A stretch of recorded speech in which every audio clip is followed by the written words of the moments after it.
இருக்குது, அவங்க மக்கள் வீதி அவ்வளவுதான், ஒரு 2 வார்த்தை இறக்கல் சொல்லிக்கிட்டு ஒரு கொடுத்து அப்படியே சோசியல் மீடியா கடந்து போற சமூகமாக முஸ்லிம்கள் இருக்கிறார்கள். இந்த சம்பவத்தை நாம் பார்க்கின்ற பொழுது நாம் எடுத்துக்கொள்ளக்கூடிய செய்தி, எந்த வாழ்க்கையை நாம் அசனாக வாழ்கிறோமோ அந்த வாழ்க்கை தான் முடிவிலும் அல்லாஹ் நமக்கு அமைத்து தருவான். இபாதத்து தொழுகை வணக்கம் என்று நாம் பார்த்தால் நம் மௌனம் அதே போன்று இபாதத்து வணக்கம் தொழுகையோடு முடிந்துவிடும். நம் முன்னோர்கள் எப்படி வாழ்ந்தார்கள்?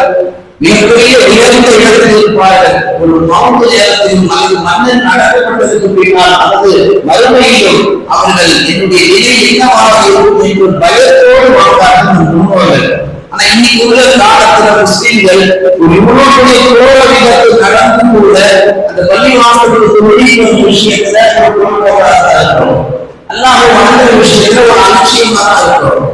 வாரத்துக்கு ஒரு வாட்டி தான் நான் பள்ளிவாசலுக்கு சமி பண்ணிடுவேன், வாரத்துக்கு ஒரு வாட்டி தான் நான் பள்ளிவாசலுக்கு அட்மின்ஸ் போடுவோம்னு சொல்லி முஸ்லிம்கள் பிடிவாதமாக இருக்கிறார்கள். அவர்களுக்கெல்லாம் இந்த விபத்து ஒரு எச்சரிக்கை என்பதாக விரும்புகிறார்.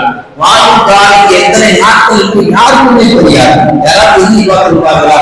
இந்த விமானத்தில் பயணித்த அத்தனை பேரும் நகரோடு இருந்தார்கள். இன்னும் 20 ஆண்டு, இன்னும் 50 ஆண்டு, இன்னும் 70 ஆண்டு, எல்லா கனவும் ஏறக்கூடிய 40 நொடிகளில் கலைந்து நாசமாகி கொண்டது.